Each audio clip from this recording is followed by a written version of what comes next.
So now we're going to look at sort of a notorious problem in probability called the birthday problem. So suppose that 3 people are in a room. What's the probability that there's at least one shared birthday among these 3 people? So now this idea of at least one is kind of tricky.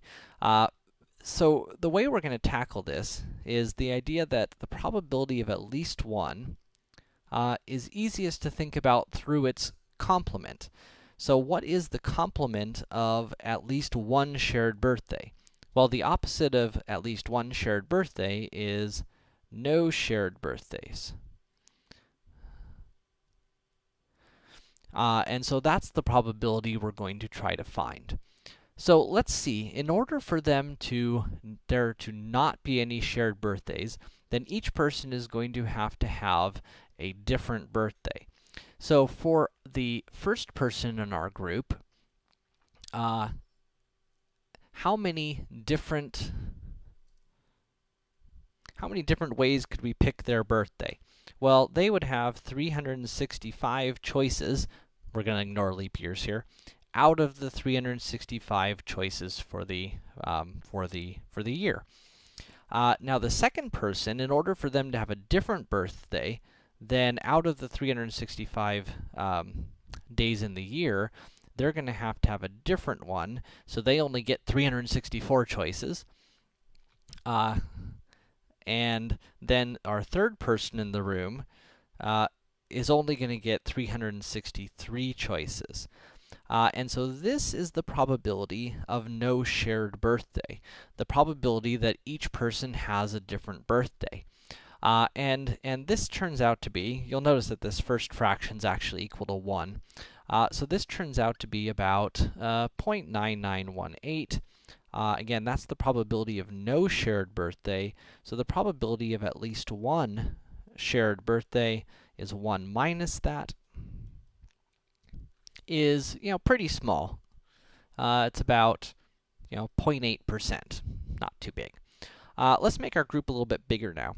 So suppose we've got 5 people in the room.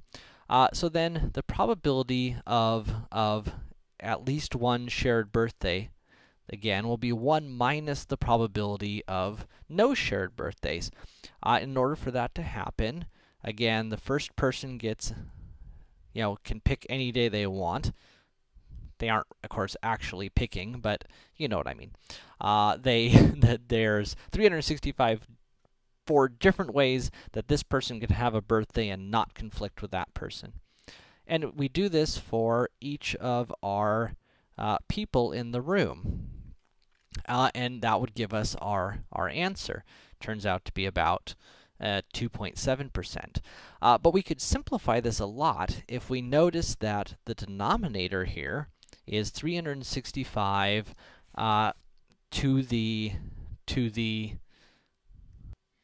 we see that this is just 365 p5. So from 365, there's how many ways can we pick 5, or how many orderings are there? And in the bottom, we've got 365 multiplied together 5 times. That's 365 to the 5th power.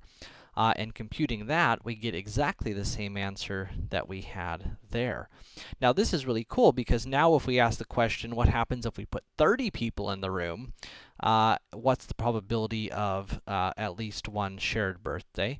We can answer this pretty easily, because we can say, well, it's 1 minus the probability of no shared birthdays. No shared birthdays mean from 365 possible birthdays, we're going to how many ways could we pick 30 different birthdays out of, from 365, how many different ways could there be 30 birthdays, including repeats, right? And that's the same idea as our numerator and denominator there.